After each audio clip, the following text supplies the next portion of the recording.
Well, how you do, buckaroos? How the heck are you? I'm sandwiched between two bottles here. So I've got some Dead Guy whiskey that I got around Christmas time, or just before Christmas, actually. And some Victory Storm King. I think this is the last of my 4-pack I got last weekend. Here I am on a Friday night, and, we have an ice storm, man. There's nothing to do, man, but drink. That's what I'm doing, brother. I'm going to stay warm. Do best I can, man. So I got my Victory Storm King Imperial Stout, 9.1%, paired with some Dead Guy whiskey. Now, if I had some Dead Guy ale with some Dead Guy whiskey, that might make sense. But I didn't have some Dead Guy. I had the Imperial Stout. I do like pairing a big beer like this with some whiskey. I started drinking. I started enjoying the pairing of whiskey and beer probably about 20 years ago. And the reason I started doing it is I started spending a lot of time in blues clubs because I love contemporary blues. But I started seeing, and I noticed when I saw some of the older blues guys that dressed a certain way, they'd always have on very nice clothes, most would wear suits because they take what they do very seriously. There's a few that I would talk to. One in particular, Johnny Rawls. I remember first time I saw him, he was sitting at a table drinking, basically a macro lager, but he was pairing it with some Scotch on the rocks, I believe. I don't remember the whiskey. Could have been something else. But I just remember then I remember seeing other as I went to other clubs and that one, Nathan P. Murphy's, and saw other older blues artists.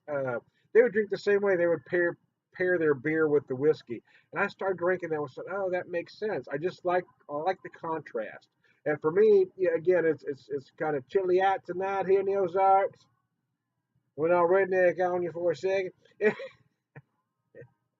I like a big imperial stout like this paired with the whiskey because a beer like this will not get overtaken by even a whiskey as bold as this.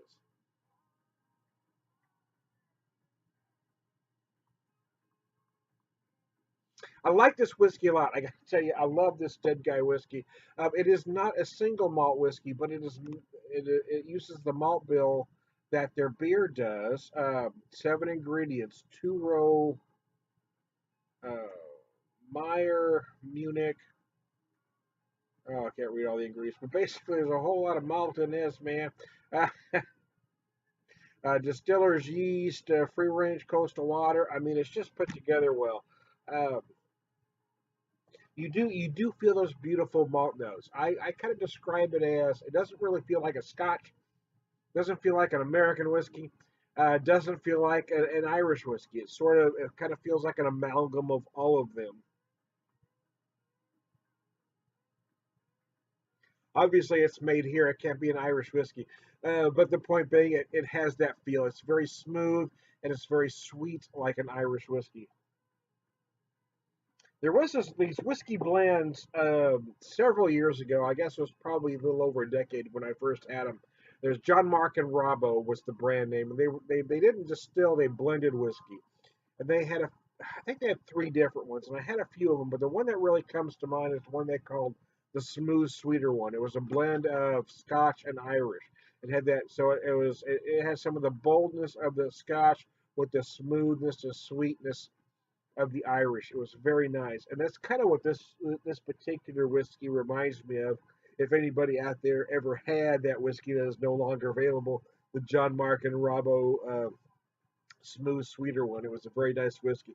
But that's for folks at Rogue. If you ever watch me, I wonder if you've ever had anybody out there's ever had that whiskey. Know what I'm talking about?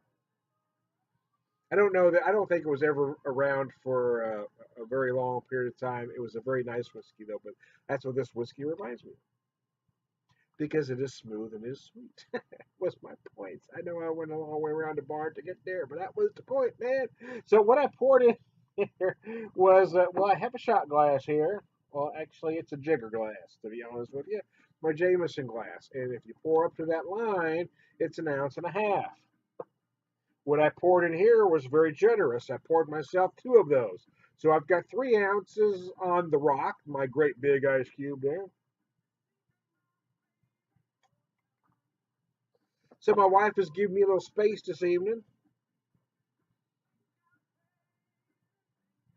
So I'm cranking my Pandora, man. So what I'm listening to right now, I have various stations on here, and sometimes I do the shuffle.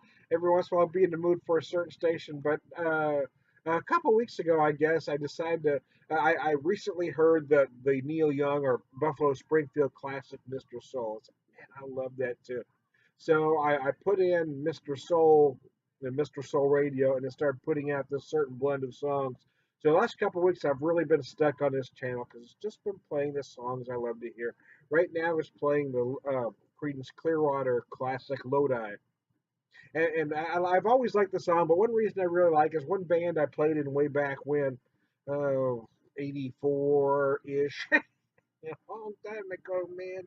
We played this tune. I was with a bunch of older guys. And it let me learn a lot of songs that I might not have learned otherwise. Let me be honest, though. I was never really a musician. I kind of wanted to be a musician. I just didn't have any talent. I had the desire. I had the will. I had no talent, man. I mentioned Johnny Rawls a little bit earlier. My memory of Johnny Rawls, I actually saw him twice at Nathan P. Murphy's. The last time being well over 10 years ago now. But the guy's freaking amazing. He's just a genius. If you ever get a chance to see Johnny Rawls, he is a legend. But there was a point in Johnny Rawls' show where he walked down, and I've told this story before, so if you heard me tell this, you can zone out. But for those that are watching me for the first time, he walks around, he gives the microphone to folks, and he came to me, and I sang the bit of the song, and he goes back up on stage. Well, when the set was over and he comes down for a break for a few minutes before he goes back up, he comes up and he gives me this great big old bear hug and he says, "Son, you don't have any rhythm, but you sure enough got soul." And I swear to goodness, I bragged about that line ever since he said it.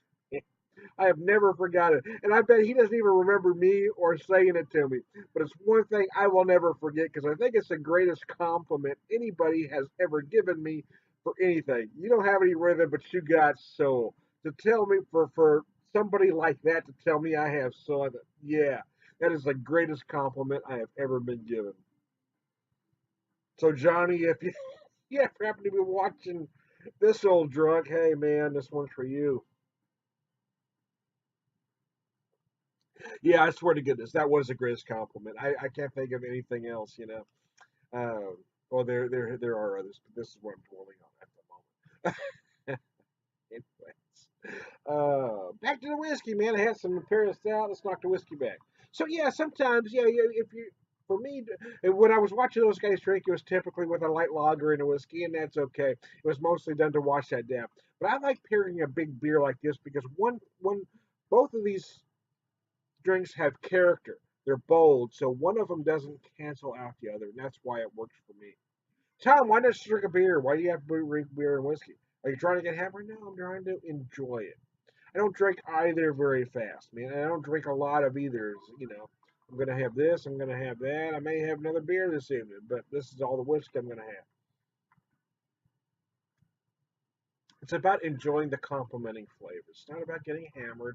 It's not about trying to get drunk faster. It's about enjoying flavors that work well together. So I've got the malt sweetness of this particular whiskey with the boldness of this imperial stout. To me, it works. Now, if it doesn't work for you, that's fine. You know, not, something doesn't have to work for everybody.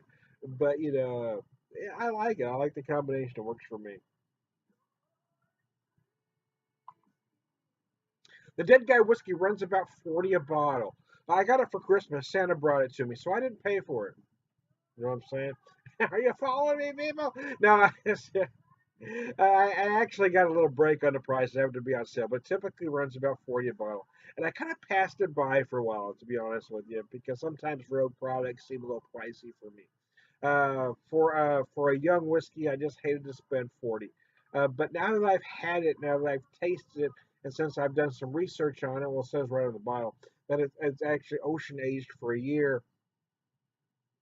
Yeah, to be honest with you, it is worth every penny. Even for a young whiskey, It is more nuanced than you might expect. It's more nuanced than some whiskeys that are aged much longer. It is just done right, in my opinion. I love the malt character. I just love everything about it. The malt varieties in here just work. It's the malt varieties they use in their Dead Guy Ale. Let's see, Turo, Meyer, Munich. My eyes just don't. I don't have a lot of light in here, and I'm having trouble reading that. But anyways, I was trying to read the other malts, but the bottom line is, yeah, if you're a whiskey drinker, I recommend this whiskey. I think it is worth the $40 price tag. I think, in my opinion, I would rather have this over some other whiskeys that cost 50, 60, 70, and even $80. I think it is that smooth. I think it is that tasty. I think it is that nuanced. I think it is that complex. I think it is put together that well, in my opinion.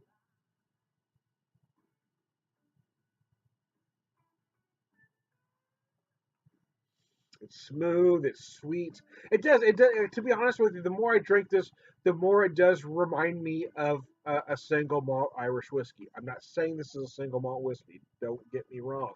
I'm just saying it has the feel of a single malt Irish. It has that sweetness. Has that smoothness. It just feels like a nice, nice smooth whiskey.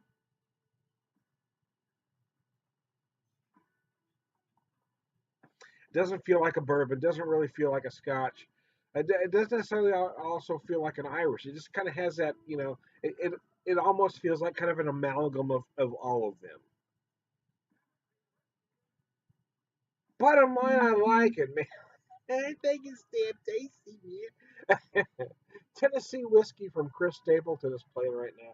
See, that's what I love about this channel. I mean, you just never know what's going to pop up. As I've been kind of stuck on this channel because of the variety it's been giving me, and I guess it's been the type of songs that I want. I've got some heavier rock stations on there. I've got some heavy metal stations. I've got some lighter rock stations. I've got some jazz stations. I've got some blues stations, and I get in the mood for different things at different time. But once I plug this one in, I guess it just hit me in the mood that I've been in the last few weeks because it's working. So, anyways, hey, my wife is calling me, so I'm going to sign off. I am Tom the Beer Whisperer.